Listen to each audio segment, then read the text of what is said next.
Voilà, merci de votre fidélité à ce programme. Je suis Christelle Meledge et c'est Matin Bonheur. Nous sommes jeudi aujourd'hui, réalisé par Judith Assoumou. Le sujet qui nous rassemble pour l'instant avec la directrice des infrastructures et des technologies environnementales. C'est bien les technologies et infrastructures environnementales. Bonjour Madame Latte. Bonjour Christelle. Épouse assez bien, merci d'être là. Alors, où est l'intérêt de parler donc des technologies environnementales? On sait bien que comme exemple, nous avons donc ces bateaux, comment vous les appelez déjà? Les amphibès. Voilà, les amphibès qui nettoient la baie de Cocody en ce moment afin de la rendre plus agréable pour nous, population. Mais principalement, c'est un sujet dirigé en direction des entreprises. Merci Christelle, merci pour l'opportunité qui nous est donnée de pouvoir parler des technologies environnementales. Ces technologies-là qui sont des technologies propres qui nous permettent d'annuler et de réduire les impacts sur l'environnement. Effectivement, le ministère de l'Environnement, de la Salubrité urbaine et du Développement durable a remarqué que l'environnement était beaucoup atteint par nos déchets que nous rejetons dans l'environnement sans traitement. Et c'est cet aspect-là qui a nécessité de pouvoir utiliser cette technologie-là afin de réduire leur impact, afin de pouvoir annuler le taux de pollution qui sont issus de ces déchets, afin de pouvoir permettre aux populations d'avoir un cadre de vie sain et agréable. Mais comme on dit, les personnes qui le plus justement déversent des déchets, enfin, il y a les entreprises, c'est vrai qu'il y a les personnes physiques, il y a des associations de groupes de personnes et tout, mais ce matin, l'appel est dirigé en direction du moins des entreprises. Effectivement, il est demandé à nos entreprises, suivant le code de l'environnement, de traiter leurs déchets avant leur rejet dans la nature, de traiter leurs eaux usées, d'avoir une politique de gestion de leurs déchets. Ce qui n'est pas le cas en ce moment, enfin pas pour tout le monde. Pas pour tout le monde, effectivement. Voilà pourquoi est-ce que ce plateau qui nous est donné, c'est pour pouvoir permettre une sensibilisation vis-à-vis de ces entreprises-là, afin qu'ils puissent traiter leurs déchets. Quels sont les outils que vous avez afin de les obliger, parce que ce problème de l'environnement, s'il n'est pas réglé, devient un problème de santé publique. Alors, quels sont les outils que vous avez pour les obliger, entre griffes, à faire ce que la loi leur demande de faire? Nous avons le Code de l'environnement qui est là, qui est à leur disposition. Une sensibilisation est faite auprès de ces entreprises. Ils sont informés du fait qu'ils doivent traiter leurs eaux avant rejet. Et dans le cas où ils ne respecteraient pas le Code de l'environnement, nous avons des méthodes incisives qui sont des amendes qui leur sont impliquées, qui leur sont imputées afin de pouvoir se mettre obligés à suivre la réglementation. Effectivement, afin de pouvoir suivre la réglementation. Mais je veux dire, vous avez dit, on a le code de l'environnement, il y a les amendes et tout, mais malgré ces deux points qui sont quand même importants, il y a quand même des personnes qui résistent à faire ce qui devrait être fait. Après le code que tout le monde a, j'imagine que c'est un livre, un document. Bon, ça tout le monde l'a, c'est pas très évident qu'on le lise. Ensuite, une fois que vous constatez que l'entreprise ne réagit pas, il y a les amendes. Après qu'elle ait payé ses amendes et toujours pas de réaction, qu'est-ce que vous faites, vous, ministère de l'Environnement et de la Salubrité? Le ministère de l'Environnement, à travers sa structure étatique qui est le Centre ivoirien anti-pollution, va sur le terrain, constate qu'effectivement il y a pollution et après cette pollution, elle va vers l'entreprise pour lui demander, comme cela est demandé dans le Code de l'environnement, de pouvoir rétablir cette pollution qui est faite. Comme vous dites, rétablir, ça veut dire? Rétablir, c'est pouvoir corriger la pollution. Ils se doivent de payer pour la pollution, pour le dommage qu'ils ont causé à l'environnement. Eux-mêmes, ils se doivent de pouvoir, dans le cas où ils ne déversent pas, comme on le dit, les moyens financiers, ils se doivent eux-mêmes de réparer le dégât qu'ils ont. Justement, c'est sur ce point justement que je voulais en arriver. Oui. On sait bien que dans certains pays, lorsqu'il y a dommage sur l'environnement, il y a des marées noires par exemple, l'entreprise responsable a le devoir, du moins à l'obligation, le devoir ce sera encore trop léger, à l'obligation de réparer, c'est-à-dire d'employer des moyens afin de débarrasser donc la mer de toutes ces traces noires et de travailler à ce que la flore puisse reprendre dans cet univers-là. Ici en Côte d'Ivoire, est-ce que véritablement cela est fait? Parce qu'on constate que des entreprises déversent des déchets, bon, ils paient quelques petites amendes et puis les déchets sont là, rien ne se passe. Ce n'est pas le cas? Non, non. Ici en Côte d'Ivoire, les entreprises respectent la réglementation. Si le ministère de l'Environnement est présent, c'est pouvoir les inciter à respecter cette réglementation. Et cela est fait. Il y a des mesures coercitives qui leur sont imposées. Elles prennent le pas pour remettre l'environnement en état. Effectivement, cela est fait. Le ministère de l'Environnement, dans sa politique de pouvoir apporter un cadre sain aux populations, respectent cela. Les entreprises se doivent de réparer le dégât qu'ils causent et cela est fait. D'accord. À l'entame de vos propos, vous avez parlé donc de ces bateaux qui en ce moment travaillent sur la baie de Cocody comme moyen clair de technologie environnementale qui servent donc à améliorer notre cadre de vie. Hormis cela, il y a aussi d'autres points, d'autres aspects. Hormis cela, dans le cadre des technologies environnementales, nous avons les économies, la protection de la santé, nous avons l'efficacité énergétique, comment utiliser nos énergies de manière propre, comment pouvoir économiser nos matières premières par une technologie qui permettrait de ne pas dégrader toutes nos matières premières, mais de pouvoir économiser nos matières premières.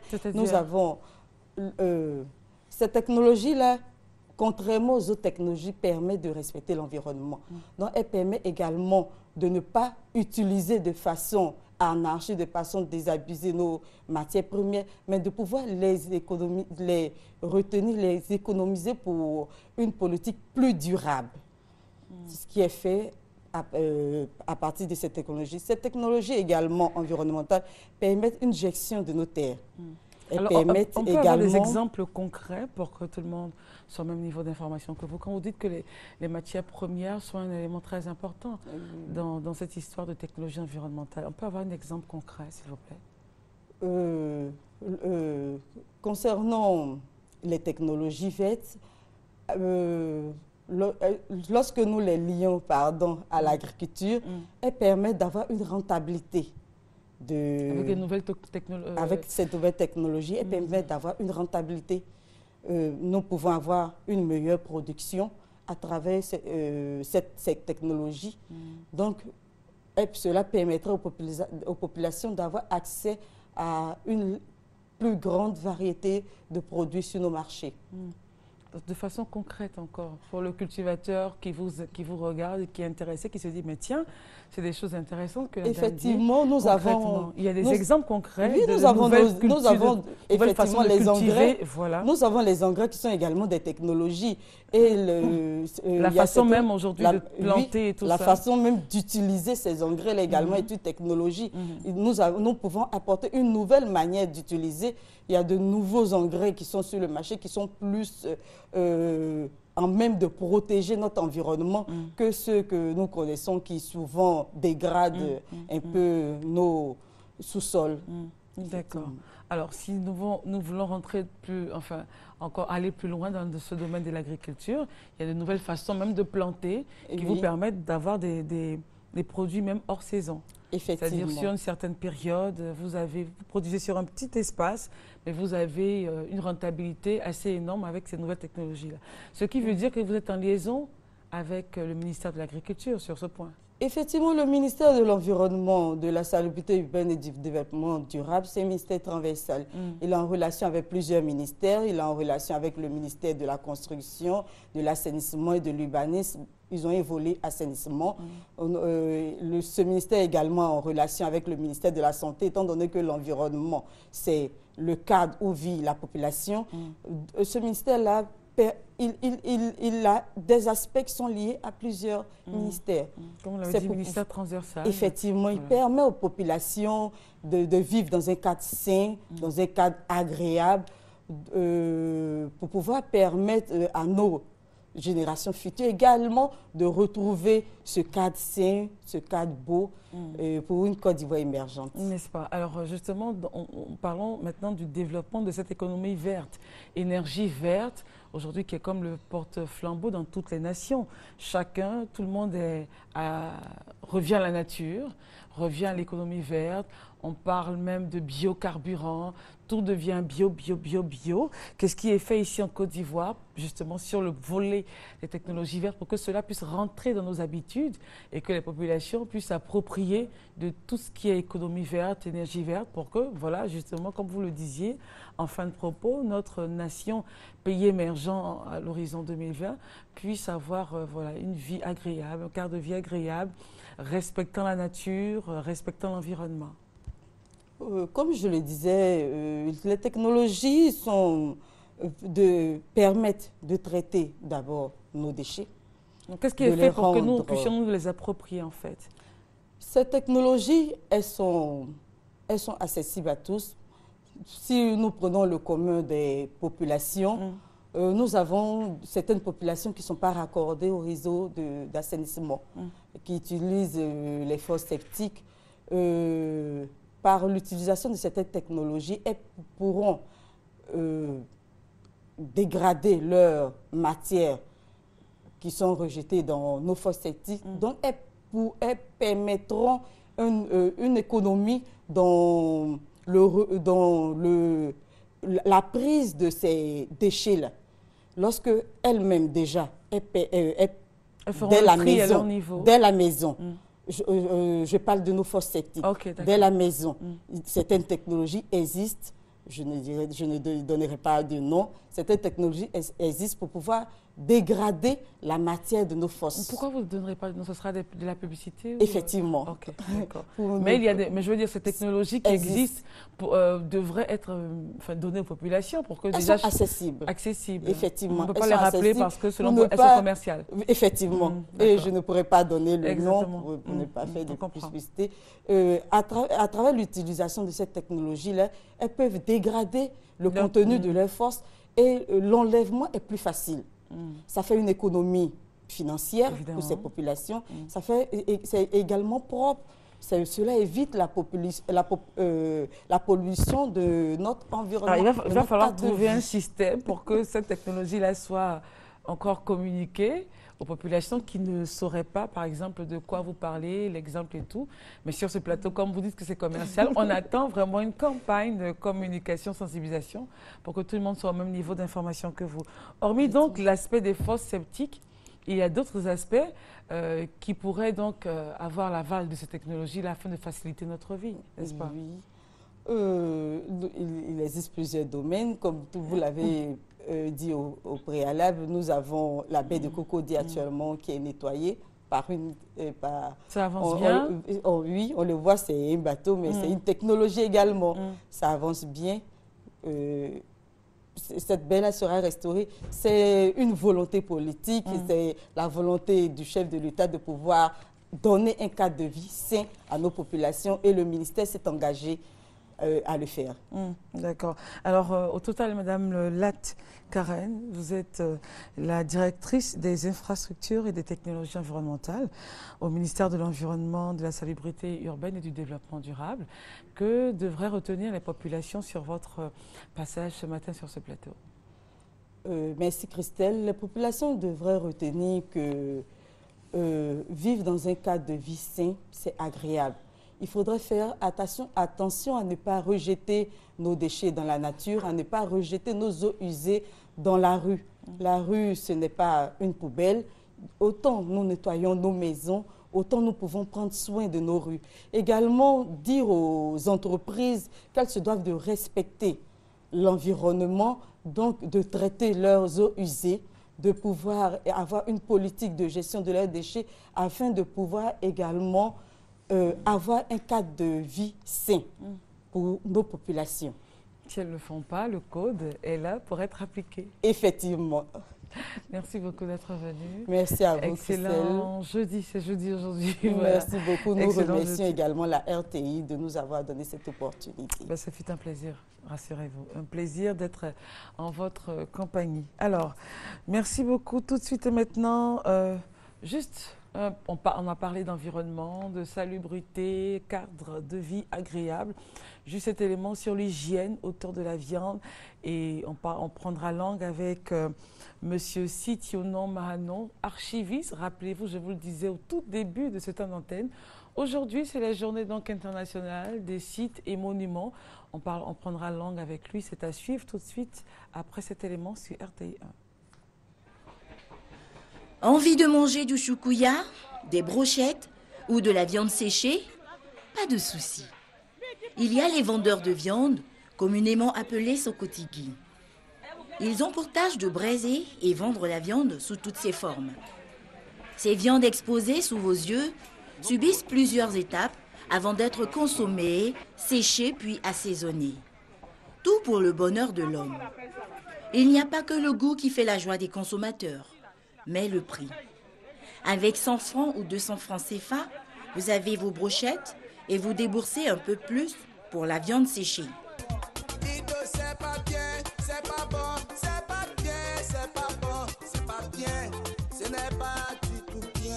Je te dis, c'est pas bien, c'est pas bon. Pour de l'argent, c'est pas bien, empoisonne tout un peu. Comme presque tous les petits commerces du genre, les espaces choukouya ne respectent pas toutes les règles d'hygiène. Une faille qui pourrait enlever au choukouya son goût attrayant. Les conditions dans lesquelles les animaux sont abattus posent véritablement problème. L'environnement même reste à désirer auprès d'un caniveau et la viande est exposée sur des tables du matin. Et puisque c'est le soleil qui doit faire sécher de la viande, les mouches et autres là, et donc vraiment ça pose un problème. Il faut sensibiliser ceux qui travaillent la viande pour qu'ils fassent quand même des visites médicales et puis bon, travailler la viande dans un environnement sain. Ce serait idéal pour l'appétit et la santé. C'est pas bien, c'est pas bon, c'est pas bien, c'est pas bon, c'est pas bien, ce n'est pas du tout bien. Je te dis, c'est pas bien. Voilà, c'est pas bien, c'est pas bon. Les gens continuent de manger, mais en tout cas, vraiment avoir les conditions dans lesquelles sont faits les choukouya, ça donne froid dans le dos, vraiment. Monsieur Sitionon, bonjour. Bonjour. Merci d'être là. Merci bien. Alors aujourd'hui, c'est donc la journée mondiale des monuments et sites. Oui. Et voilà, vous êtes notre archiviste préféré. Et nous avons décidé donc de faire appel à vous. Vous avez un certain nombre de sites à nous proposer. On parlera de ces sites-là, de leur histoire, et puis de ce que devraient retenir les populations à venir, du moins nos populations, de ce qu'elles devraient retenir de ces sites-là. Et est-ce important, déjà, d'entrée de jeu, d'avoir des sites et monuments dans une nation, dans un pays? Absolument, il est important qu'une nation ait des sites et monuments. Sites et monuments en tant que lieu, en tant qu'endroit, en tant que situation. Cela va nous amener donc à définir ce que c'est que le monument et le site. Oui, donc si on prend le concept de monument, un monument c'est généralement un ouvrage d'architecture ou de sculpture qui est destiné à perpétuer un personnage ou bien un événement. Donc on va établir un monument pour perpétuer un souvenir. C'est aussi un édifice qui est remarquable par sa beauté, par son ancienneté, donc par sa dextérité, par son ancienneté. Le monument, c'est aussi toute œuvre considérable qui est digne d'intérêt et qui doit durer dans le temps et dans l'espace. Qui doit durer dans le temps et dans l'espace. Le temps et dans l'espace, pour perpétuer en tout cas un souvenir.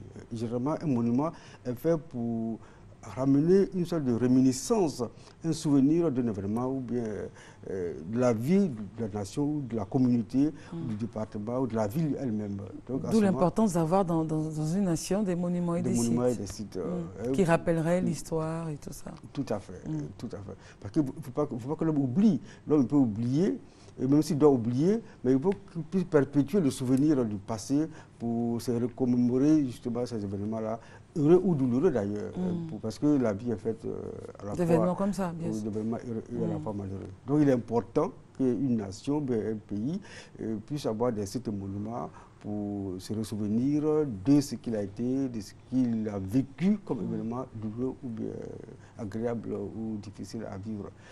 Parce que cela me montre qu'on marque un temps d'arrêt dans l'histoire du pays, un temps d'arrêt dans l'histoire de la communauté, un temps d'arrêt dans l'histoire de la civilisation humaine, qui veut alors retrouver son passé à travers les sites et monuments. Bon, maintenant, par l'aspect site, le site comme site touristique en tant que lieu géographique, site en tant qu'endroit, site en tant que région, où on peut aller faire du tourisme, où on peut aller retrouver une nature naturante qui permet donc de se ressourcer au niveau du tourisme, au niveau de l'écosystème. C'est aussi important qu'on ait des sites touristiques ou des sites historiques ou des sites archéologiques pour aussi retrouver l'esprit de la nation, du pays, ou du département ou même de la ville. En sachant que certaines nations ont basé leur économie sur le tourisme, sites et monuments. Tout à fait.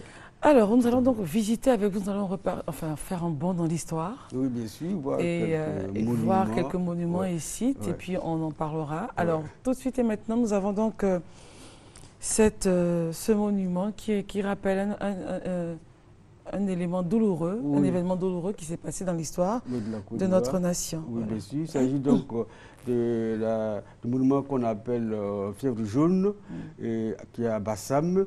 On sait que c'était là la capitale de la Côte d'Ivoire. Il y a eu une épidémie de fièvre jaune. Plus de 115% des Blancs sont morts là. C'était assez douloureux. Et un Européen avait été atteint de la fièvre jaune.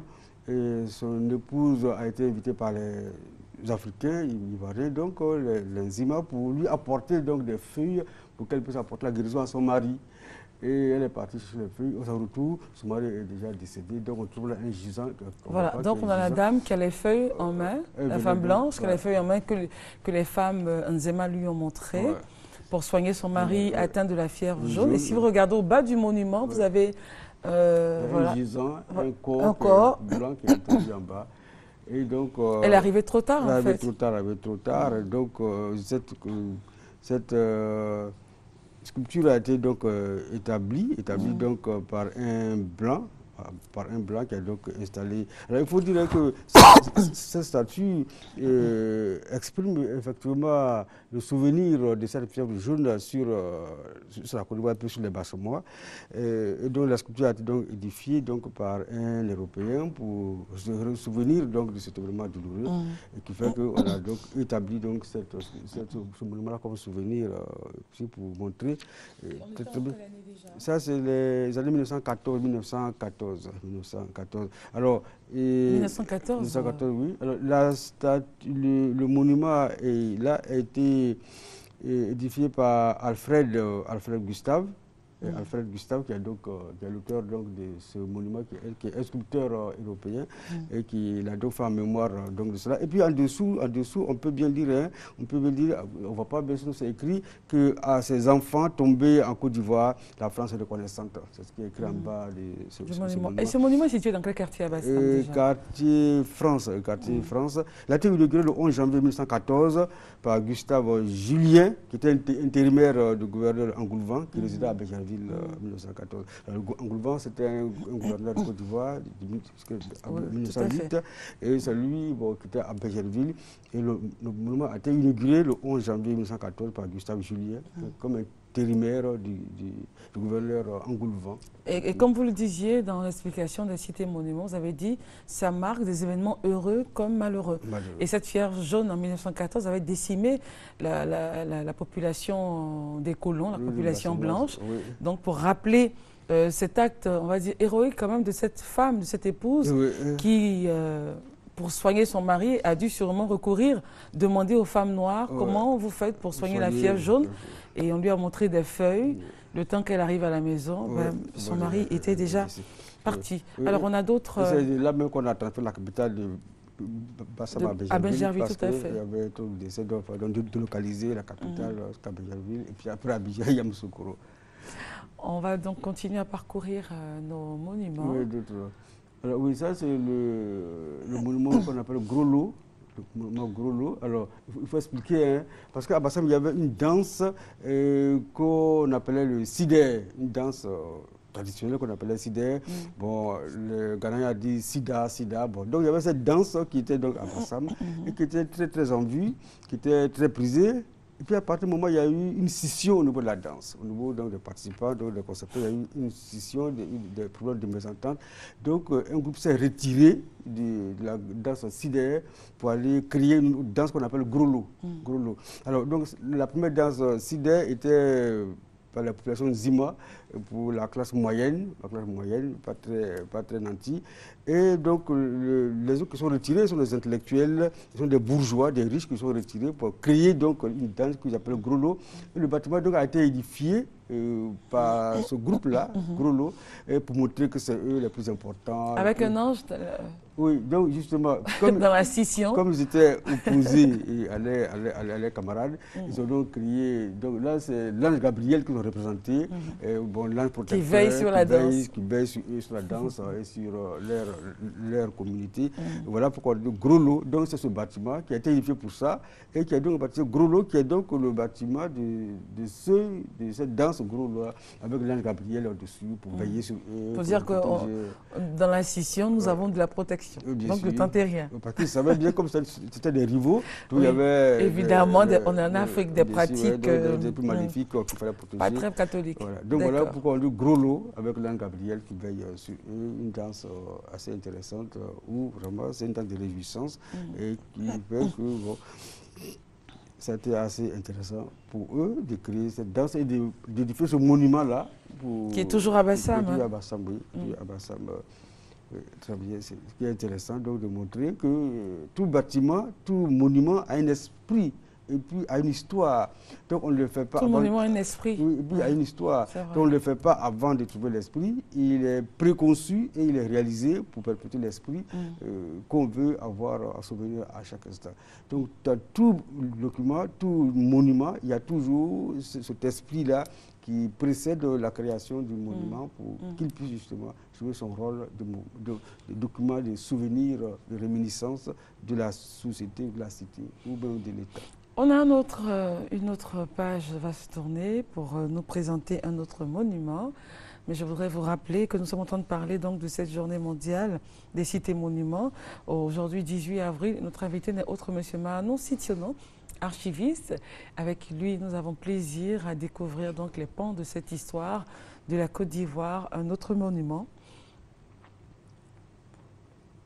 C'est le monument qui est situé à Abidjan, la place de la République, que l'auteur l'a nommé la Belle Africaine. La Belle Africaine, parce qu'il est à la tête du pont au Faubourg. Et lorsque, en 1954, le gouvernement qui était là après la loi Cadre donc, a demandé donc, à un sculpteur, un graveur européen blanc, du nom de lui Leg. Donc il y a donc un grand sculpteur, un grand graveur français, donc de concevoir donc, un monument pour Abidjan. Et si donc il a conçu ce monument-là, qu'il a appelé la Belle Africaine. La Belle Africaine. Alors on le trouve là imposant avec... bon, alors, quand on le regarde avec esprit, on s'aperçoit que... Quand on le regarde avec esprit, on s'aperçoit qu'il s'agit là d'un éléphant composé. Ah bon? Un éléphant composé, un élément de synthèse. Comment ça? Quand on le voit de front, quand on le voit en verran de Trècheville, donc on s'aperçoit que c'est un éléphant de synthèse. Et la colonne là, c'est la trompe qui est élevée là. Donc la tête est par le bas et la trompe est élevée. Et les pattes seraient où? Non, ça c'est la tête. C'est vraiment la tête. C'est vrai, on n'a jamais pensé à ça. Mais c'est un élément de synthèse. Et quand on voit la composition, on va. Et puis en dessous, donc il y a cette dame-là, cette femme africaine qui porte des fruits. On dit donc c'est la femme aux fruits, au sein d'acier. Alors, donc, cela signifie quoi? Et puis en dessous, on voit donc un bassin d'eau. Cela signifie quoi? Cela signifie que la Côte d'Ivoire qui sort donc de la colonisation et qui va sortir de la colonisation va donc renaître avec bien sûr la fécondité de la dame, donc qui est le facteur de procréation. Et puis elle apporte donc des fruits pour dire que la Côte d'Ivoire est luxuriante, elle va vivre dans le bonheur avec les produits de l'agriculture, puisque nous avons notre fonds sur l'agriculture, et que ce pays connaîtra la prospérité, puisque lorsqu'on arrive par le pont là, on est accueilli par une belle dame qui vous souhaite donc la bienvenue et qui vous indique que c'est une terre de paix, de joie, de communication. Vous allez porter du fruit en tout cas. Vous allez porter du fruit. Et c'est assez intéressant que ce monument date depuis 1954. 1954. Donc lui lègue, donc l'a donc conçu et donc il était réalisé par Lavelle. Alors il faut aussi dire que le palais de justice est aussi conçu par lui Lègue, qui a aussi conçu le plan du palais de justice à Abidjan, en Côte d'Ivoire. C'est un grand sculpteur européen et qui a donc fait ces preuves-là et qui a donc conçu ce monument-là, qui est aujourd'hui, depuis 1954, et qui tient depuis 1954, vraiment. Le monument mesure 24 mètres de hauteur. 24 mètres de hauteur. Il ressemble à l'obélix qui se trouve dans certaines capitales, à Aksum, en Éthiopie. Oui. Vous avez aussi ce même obélix, enfin un type d'obélix. Hein. Vous en avez aussi en Italie. Il y a des points comme ça dans certaines capitales du monde qui ont pratiquement le même monument élevé vers le ciel. Bon, chacun donnera peut-être sa signification, mais pour la Côte d'Ivoire, c'est la Côte d'Ivoire qui revivra, qui renaît. Et qui va s'élever. Et qui s'élèvera. Qui va s'élever dans un mouvement incessant.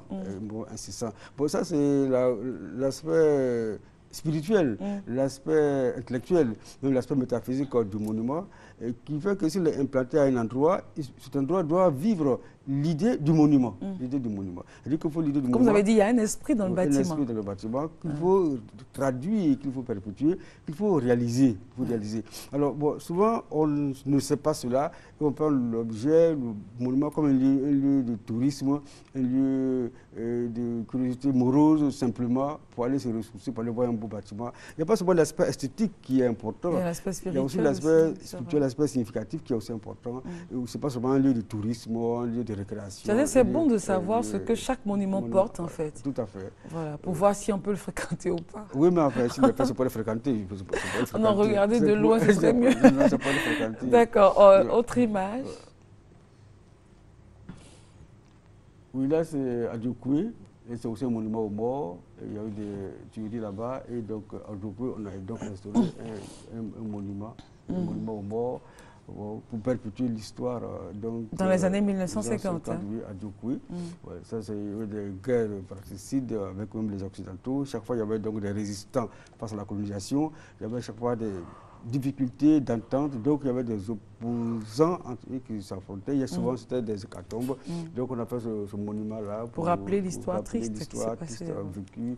Et puis, dans chaque ville, on trouve un monument aux morts. Dans chaque ville, on trouve un monument aux morts. Il y a toujours des morts en sorte de calamités, des accidents ou des incendies qui font que la ville a connu des éléments douloureux qu'on veut conserver en mémoire pour savoir et pour rappeler à la mémoire des uns des autres. Il y a eu telle calamité que nous avons connue, on n'a pas oublié.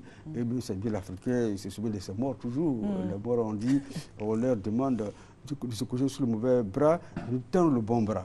C'est vraiment l'Africain qui demande donc aux ancêtres de venir nous assister dans nos soubresauts, dans nos difficultés. Bon, c'est l'esprit, parce qu'en fait, vous voyez, un mort, il est mort, il n'a plus d'activité. Mais comme c'est la spiritualité africaine qui donne vie et force aux membres des anciens, donc il est enfin indiqué qu'on puisse attendre d'eux une assistance pour nous aider à sortir de nos difficultés, parce qu'ils sont là-haut, auprès du bon Dieu, ils peuvent nous assister spirituellement pour nous permettre de ressortir comme des sphères qui renaissent de ses cendres, pour progresser vers le développement, vers la paix, vers la convivialité. Et c'est important que l'Africain sache que les morts doivent être honorés parce qu'on pense qu'ils peuvent nous assister. Et on le sait avec les musulmans, les chrétiens, on fait appel toujours à Jésus-Christ, ressuscité pour nous aider à avoir davantage de visibilité, davantage de paix, davantage de promotion, davantage de développement. Ce qui signifie que l'Africain aussi, il est métaphysique parce qu'il a cette spiritualité qui lui permet alors d'être en communion. Il est très métaphysique, l'Africain. Comme dirait l'autre, les morts ne sont pas morts, ils sont par-ci, ils sont par-là. Il est bien pour chacun de se souvenir de ces morts et pour les appeler à venir. Et là, c'était donc en 1950, nous sommes à Djokoué. Autre image. Donc, les monuments sont très importants pour nous parce qu'il faut chaque fois installer des monuments pour vraiment donner au pays cette question de souvenirs. Bon, là, c'est Jean-Paul II. À la cathédrale. La cathédrale, dessus. C'est lui qui a autorisé, accepté qu'on ait cette basilique, enfin, cette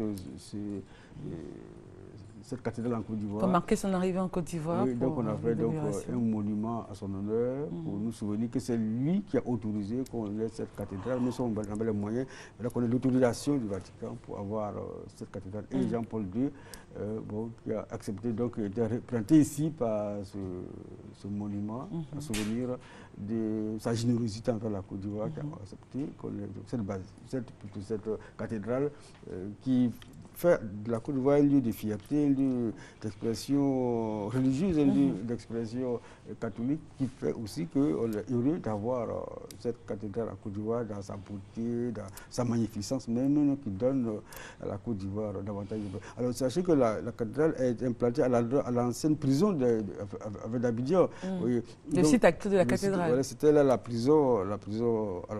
Enlever une prison pour mettre une cathédrale, vous voyez. Donc Dieu vient s'implanter au cœur même du pays, sur le lieu où il y avait des détenus, pour dire que c'est le Sauveur qui vient donner donc, la liberté, qui pousse donc les Ivoiriens vers la spiritualité, vers Dieu, parce qu'on se souvient que ici on avait des détenus, maintenant c'est la vie en fait.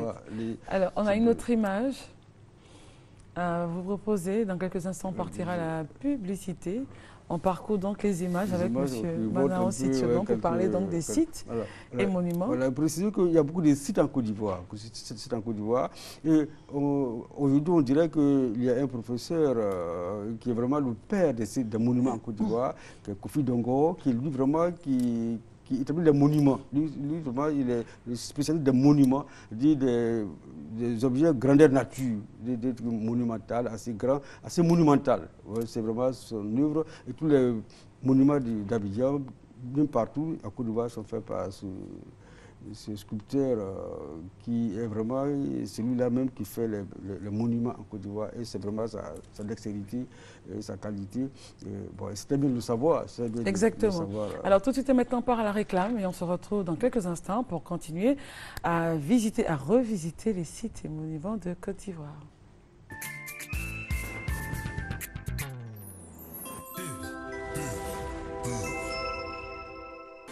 Avec Flouze, vous n'en finirez pas d'être surpris. Du 10 au 20 avril 2013, effectuez vos rechargements par Flouze et bénéficiez de 100% de bonus vers Move. Tapez étoile 155 dièse et laissez-vous guider.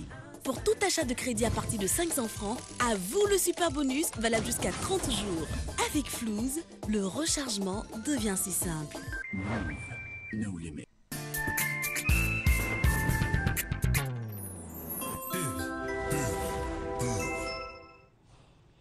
Voilà, donc nous sommes avec M. Manao Sitionon. Nous parcourons les sites et monuments de Côte d'Ivoire en rappelant qu'aujourd'hui, c'est la journée dédiée aux sites et monuments, une journée décidée par l'UNESCO. Et on s'intéresse donc au cas de la Côte d'Ivoire, aux monuments, aux sites de Côte d'Ivoire, avec notre archiviste qui nous, qui ouvre les portes de l'histoire pour nous rappeler les faits et qu'est-ce qui a motivé tel ou tel monument. Et nous continuons à les parcourir avec d'autres images.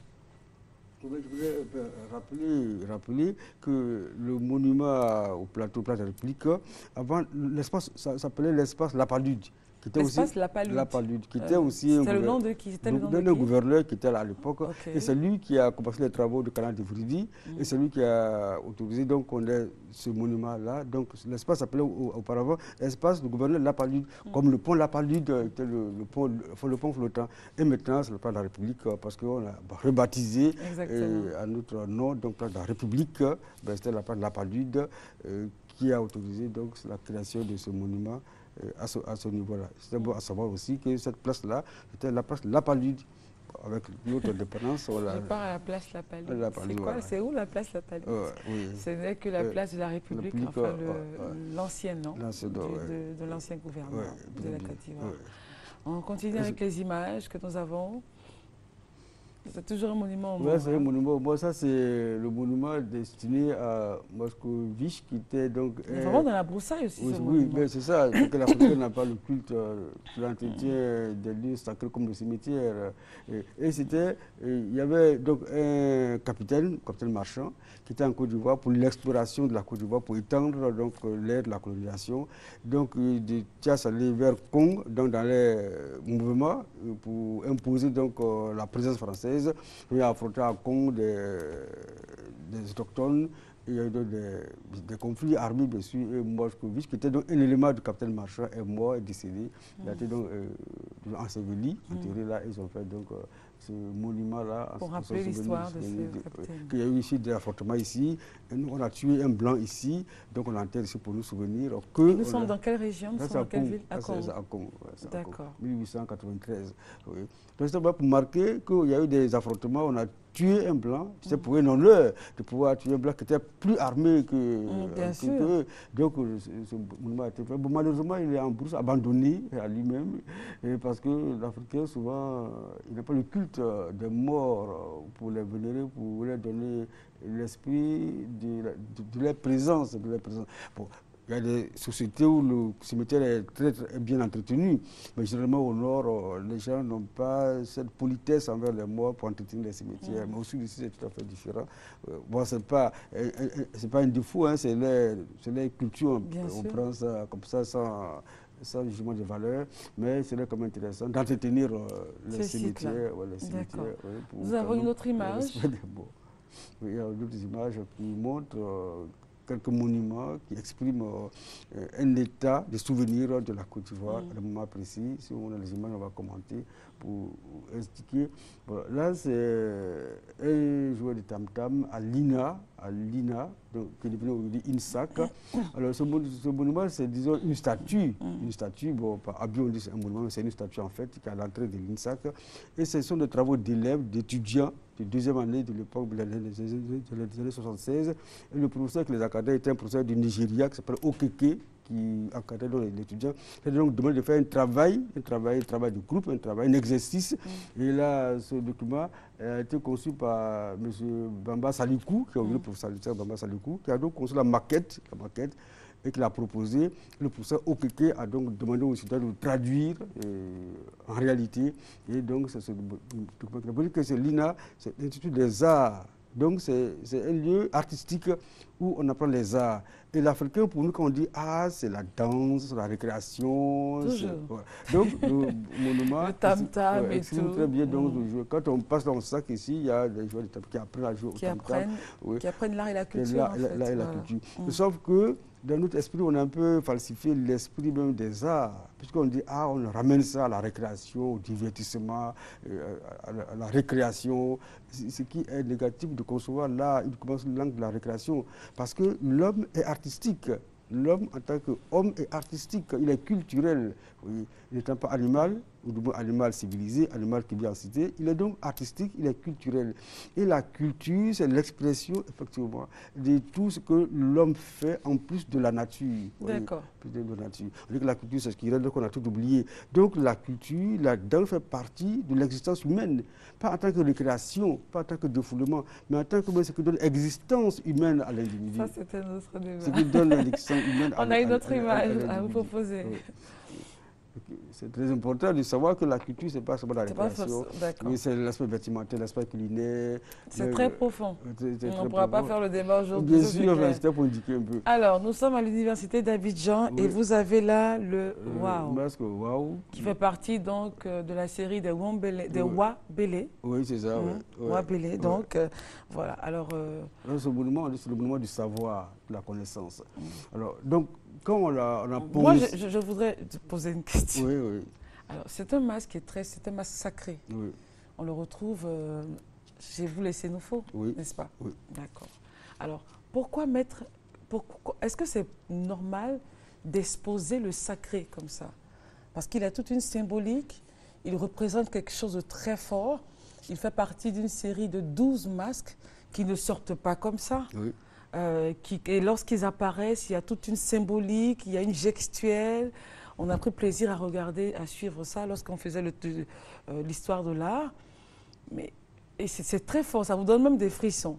Alors, prendre un dedans, dans cette série de 12, et le déposer comme ça en lieu public, est-ce que on ne sait pas désacraliser le masque? Est-ce que ce n'est pas le profaner? Non, en fait, de façon originelle, ce n'est pas le profaner. Oui, ce n'est pas le profaner, parce que c'est un masque sacré, bien sûr, mais il n'est pas interdit de vision. Il y a des masques qu'on ne doit pas voir, donc si on le fait ainsi, on va le profaner. Celui-là, il est sacré, mais il n'est pas interdit de vision. On peut l'exposer, on peut le faire voir.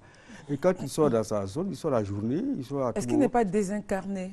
Oui, on va arriver à cet aspect de désincarnation. Bon, mais c'est pour dire que ceux qui l'ont conçu, et ceux pour le placer là, c'était bien pensé. C'était bien pensé, même très bien pensé. Pourquoi?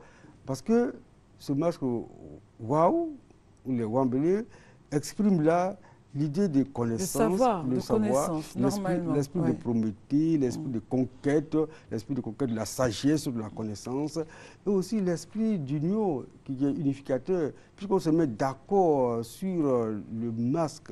Donc si on l'a mis là, c'est pour qu'il apporte à l'université lieu de savoir, lieu de connaissance, quête de la sagesse, expression donc de la captation du savoir. D'accord, mais je veux dire qu'il représente le savoir, la connaissance. Mais ceux qui sont dans cet environnement ne sont peut-être pas au fait de ce que ce masque-là représente. Et un masque, je pense, il y a forcément des attitudes à avoir lorsqu'on approche le masque quand même. On ne va pas l'approcher, on ne va pas lancer des sachets d'eau, on ne va pas venir, même s'il est déplacé de sa zone, il y a toujours la force qui caractérise le masque, c'est-à-dire l'esprit. Tout à fait. Après tout, c'est quand même le wow qui est là. Tout à fait. Donc, je pense qu'il y a forcément une symbolique autour. Absolument. Oui. Ne pas respecter cette symbolique parce que, étant non sachant, ceux qui sont dans cet environnement-là, est-ce qu'il ne pourrait pas y avoir d'effets contraires? Mais c'est ça explique cela. Vous avez bien dit, c'est ça explique cela. Puis que s'il est là, il faut qu'il soit respecté, qu'il soit honoré, qu'il soit pris dans son esprit. Or, ceux pour qui il est là, le profane, ne le respecte pas. Donc, le masque, il réagit normalement, conformément à sa charge, sa charge, pour imposer à ceux qui ne le respectent pas les sanctions qui s'imposent. Voilà pourquoi il y a des soubresauts infinis et indéfinis, parce que, justement, on n'a pas indiqué aux jeunes l'esprit qu'il y avait dans ce masque-là, comment le respecter. Parce qu'on a libéré l'esprit de personne de le contester, de le profaner, de lui désobéir. Voilà pourquoi, lorsqu'il est là, il impose l'ordre, il impose la sagesse. Mais si on enfreint à cela, on paye cash. Et voilà, c'est-à-dire au village, même si vous manquez de respect au Waou ou au Wambélé, vous payez sa cash. Vous payez sa cash. Il ne peut même pas avoir l'esprit de quelqu'un de contester. Parce que c'est des arguments d'autorité. Lorsqu'il y a un problème, il intervient et son jugement est sans appel.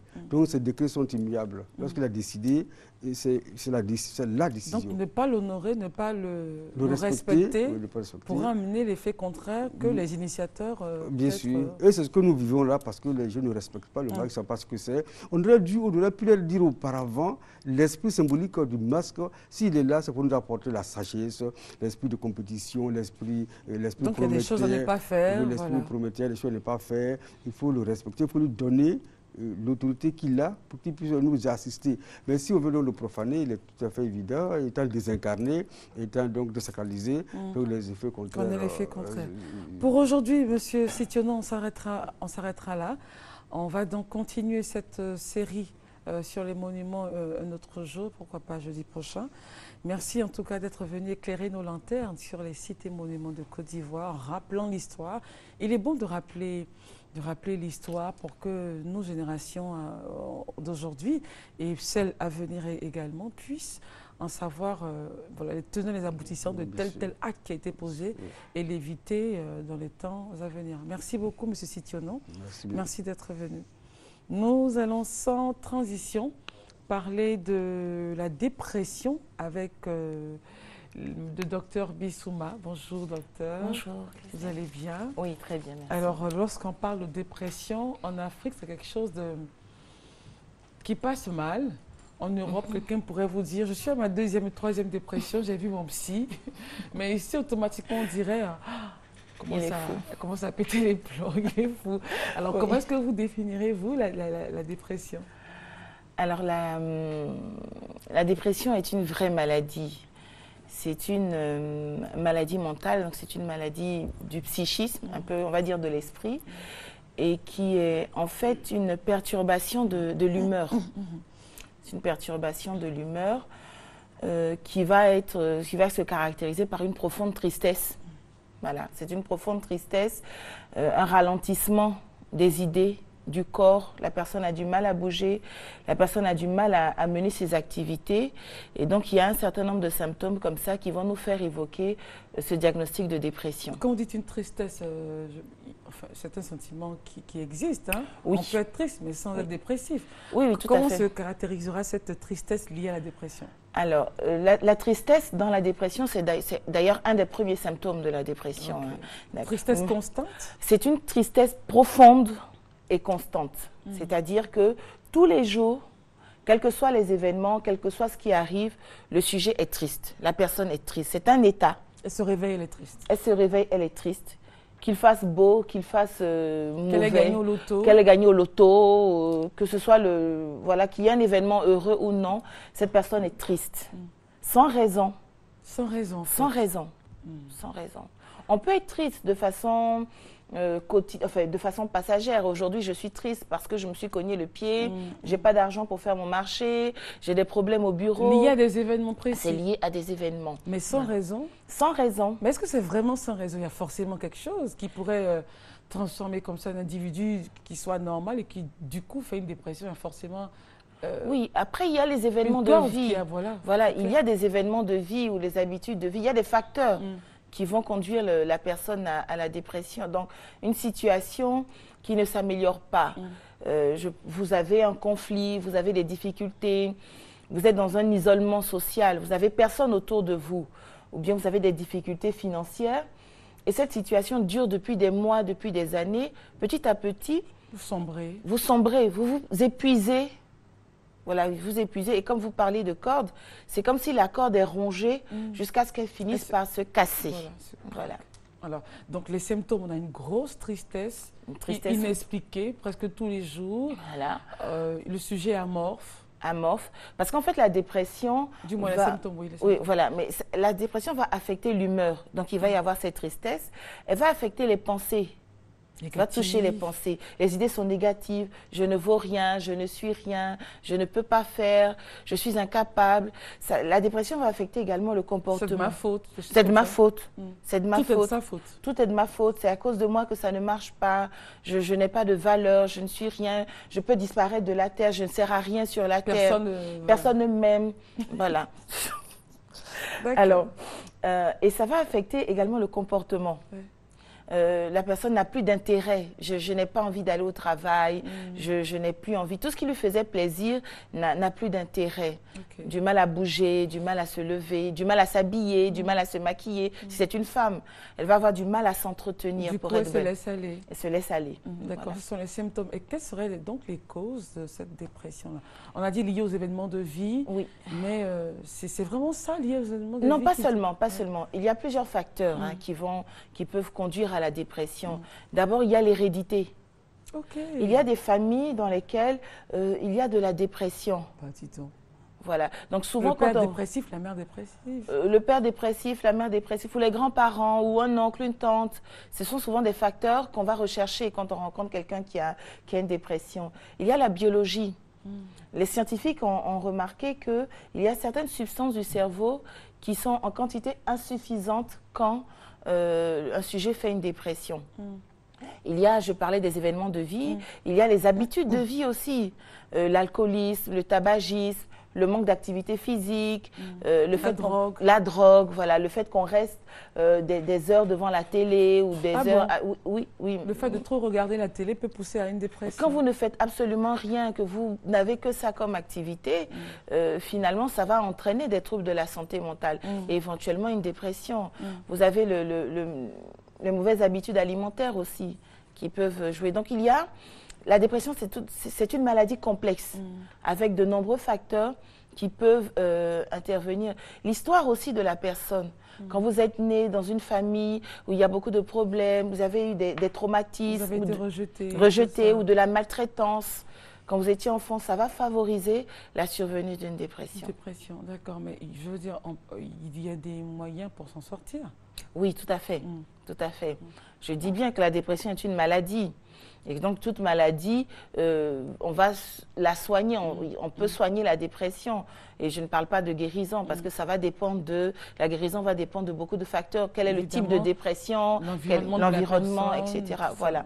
Donc, pour soigner la dépression, il y a d'abord le traitement médical. Je vous parlais de la biologie. Il y a des substances qui manquent dans le cerveau. Donc, on peut donner des traitements pour combler. Peut donner des traitements pour améliorer et les traitements sont efficaces. Il y a ensuite tout l'environnement, tout l'accompagnement. Si on retrouve dans l'histoire de la personne des facteurs liés aux habitudes de vie, nous allons encourager le sujet à changer à ses habitudes de vie, à modifier un peu certaines habitudes de vie. Il faut écouter la personne, il faut être attentive. Laisser parler. Voilà, exactement. Alors, docteur... je rappelle que le docteur Bissouma est psychiatre. Elle sera avec nous le jeudi prochain. Vous allez donc laisser vos contacts pour que voilà, les populations, ceux qui ont besoin de conseils, qui ont besoin de parler, parce qu'il y en a qui juste ont besoin d'avoir une oreille attentive et quand il n'y a personne, bon voilà, on parle tous selon des prix. Vos contacts, docteur? Alors, donc, je suis au Programme national de santé mentale. Le programme est localisé donc, au plateau, tout juste derrière la CNPS du côté de la Grande Mosquée. Et vous pouvez avoir recours à tous les psychiatres qui existent en Côte d'Ivoire. Voilà. Donc au programme, à l'hôpital psychiatrique de Bingerville et à l'Institut national de santé publique où moi je travaille. Je travaille également à l'Institut national de santé publique qui est à Djamé. D'accord. Voilà. Vous voulez que je laisse mon numéro de téléphone? Non, pas personnel, je pensais celui de l'Institut. Voilà, alors voilà, l'Institut qui est à Djamé sur le Nangui à Brogoua. Et puis vous avez l'hôpital psychiatrique de Bingerville. Vous avez un service de psychiatrie à l'hôpital militaire. Et vous avez également, voilà, à l'HMA, vous avez un service de psychiatrie. Vous avez un service de psychiatrie au CHU de Trècheville. Au service de santé scolaire d'Abobo aussi, vous avez un psychiatre. Donc, vous pouvez avoir recours à ces personnes-là simplement pour parler et pour voir quelle stratégie vous mettez en place pour surmonter cet état dépressif. Alors, la semaine prochaine, le docteur Bissouma nous fera donc le plaisir de nous trouver le numéro de téléphone de ces structures. Oui, tout à fait. Et on continuera, je les ai pas en tête. On continuera sur le sujet de la dépression. En face de vous, nous avons le pasteur Rosine. Bonjour, pasteur. Le festival de foi et des miracles. Donc, le docteur Ladonna Osborne is around. Elle est là, en Côte d'Ivoire. Et donc, le programme a démarré, je pense, depuis hier ou avant-hier? Tout à fait, depuis hier. Depuis hier, voilà. Depuis hier, le programme a démarré depuis 9h jusqu'à 15h. Nous avons été vraiment remplis de la parole du Seigneur et de son expérience, parce qu'elle a donné aussi beaucoup de témoignages la concernant et ça nous a beaucoup édifiés. Ce que je voudrais préciser, c'est qu'au travers de ce programme, nous avions aussi d'autres personnes en notre présence, telles que les présidents des fédérations qui étaient bien là, et également aussi le ministère des cultes qui était présent et qui nous ont soutenus et qui ont apporté aussi leur parole d'encouragement par rapport à la paix et la réconciliation.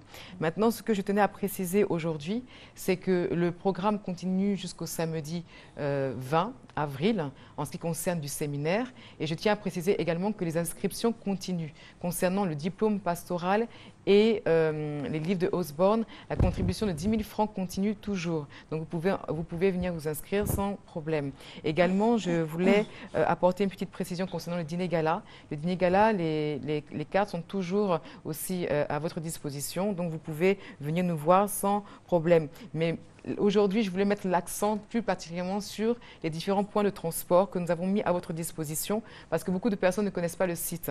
Donc, je vais les citer rapidement. Alors, nous avons, au niveau de Gonzagueville, nous avons comme point de rassemblement le corridor, le 43e Bima. Au niveau de Koumansi, le terrain Inch'Allah. Au niveau de Marcory, l'INJS, Adjamé, l'église La Bénédiction, Yopougon, le terrain Figayo, Abobo, à la mairie d'Abobo et sans manquer.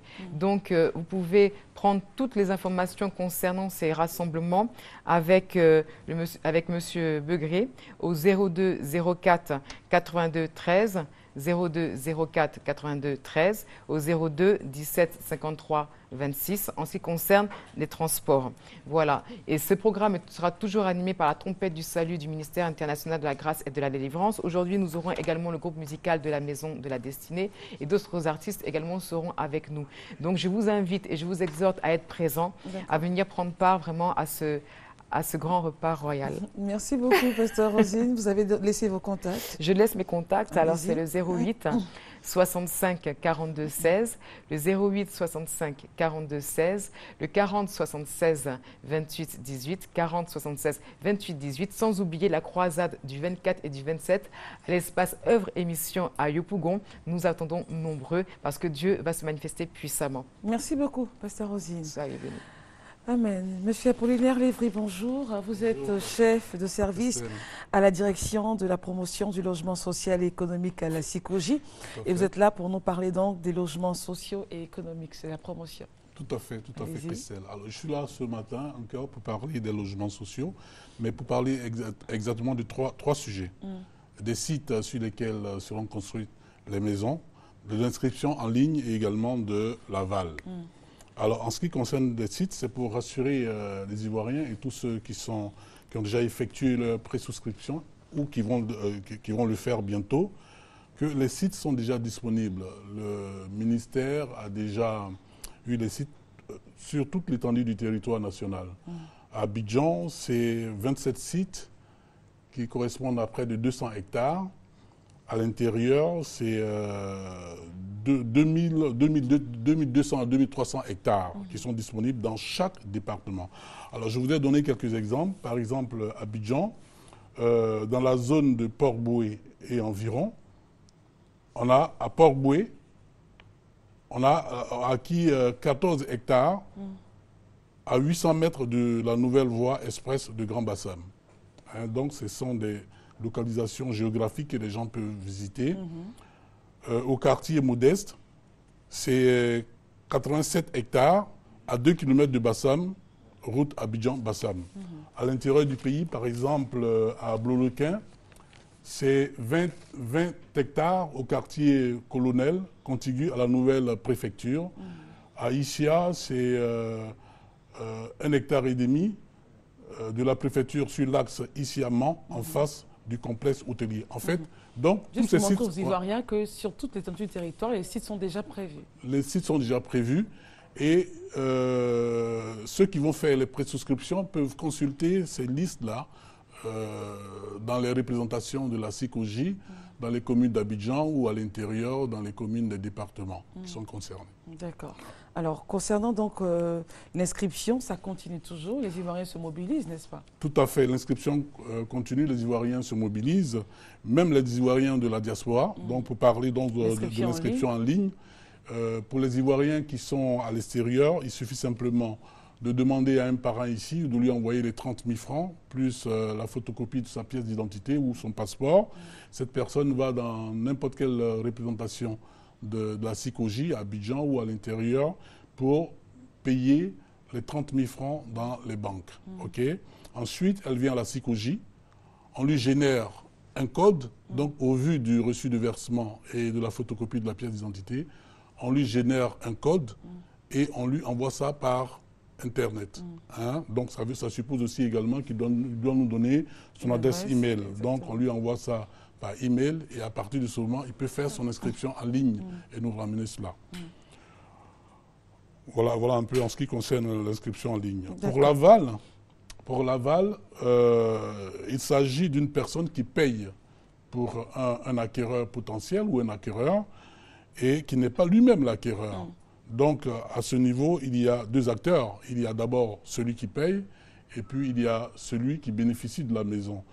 Donc, dans cette situation, tous les documents sont faits au nom de l'acquéreur potentiel et non au nom de l'aval. Ce sont des questions récurrentes qui reviennent, c'est pour cela que nous en parlons aujourd'hui. Et lorsque la personne va payer un kit et lorsque la personne nous signifie qu'elle a un aval, on lui remet un document qu'on appelle un engagement de l'aval, ce document, que l'aval va remplir et donc introduit également dans le kit qu'on nous ramène. Alors c'est la preuve que la personne, effectivement, s'engage à payer pour une tierce personne. D'accord. Alors, pour toute information éventuelle, et je sais qu'ils sont nombreux à appeler pour avoir de plus en plus d'informations. Oui, tout à fait. Vous donnez le numéro, M. Lévry? Alors, le numéro, c'est le 20 30 55 60 ou le 20 30 55 61 ou 63. 63. Voilà, on peut nous joindre à ces numéros-là. Voilà, ce numéro-là, il s'affiche au bas de votre écran pour avoir de plus en plus d'informations sur cette préinscription aux logements sociaux et économiques initiée par la SICOJ. Monsieur Apollinaire Lévry, merci d'être venu. Je vous en prie. Je rappelle que vous êtes le chef de service à la direction de la promotion du logement et économique à la SICOJ. Merci beaucoup. Merci Christelle et à très bientôt. À très bientôt. Merci. Quant à nous, ce temps d'antenne est presque terminé. On va se dire au revoir avec cet élément. C'est Judith Assoumou qui a réalisé donc Matin Bonheur de ce jour. Je suis Christelle Meledge. On se quitte avec les conséquences de la campagne électorale sur le transport. Regardez. Les Gbaka, ces mini-cars de transport en commun, font partie du quotidien des Abidjanais. Transporter les usagers d'un endroit à un autre, telle est leur mission. En plus du chauffeur, l'apprenti est le deuxième occupant permanent du Gbaka. Il est chargé de faire monter et descendre les passagers et de récupérer la somme due par ces derniers pour le trajet effectué. À ce niveau, la tâche n'est pas toujours aisée. Il faut faire face aux humeurs des clients. Dans l'univers des Gbaka, aux heures creuses, le client est roi. Ses désirs sont respectés et quelquefois même dévancés. Chauffeurs et apprentis sont prêts à tout pour, comme ils le disent dans leur jargon, charger leur véhicule, c'est-à-dire le remplir de passagers. Mais aux heures de pointe, autre ambiance, autre nature. Le rôle du roi est inversé. Les Gbaka se font rares, faisant flamber du coup le tarif des voyages. La situation est pareille à la veille de chaque grand événement. Et un grand événement se prépare. Il s'agit des élections couplées municipales et régionales dimanche prochain. Plus de 6 millions d'Ivoiriens sont attendus aux urnes. Occasion pour les acteurs du monde du transport, avec à leur tête le président des gares routières, d'appeler les chauffeurs de transport en commun, et singulièrement ceux de Gbaka, à assurer convenablement le déplacement des Ivoiriens. Nous appelons tous les transporteurs de Côte d'Ivoire à respecter le service public dont nous sommes nous-mêmes consignés à le faire. C'est-à-dire de ne pas arrêter le transport. Si on doit aller voter, on a toujours 1 à 2 chauffeurs par véhicule, qu'on se relaie. Si le premier chauffeur va voter, que le second soit en train de rouler pour permettre aux populations, parce qu'avec la paupérisation, il y en a qui sont affectés dans certaines villes où ils viennent voter dans d'autres villages. Alors pour respecter tous ces engagements, il faut permettre aux populations de se déplacer, aller faire leur vote aussi, c'est un devoir civique. Ce n'est pas parce que dimanche tombe, par exemple, un jour de marché, et que c'est le jour de vote que vous n'allez pas desservir ces populations qui attendent les denrées alimentaires ces jours-là. Alors nous allons vraiment veiller au grain pour que ce jour-là, le transport ne s'arrête pas, comme il a été le cas dans les années passées.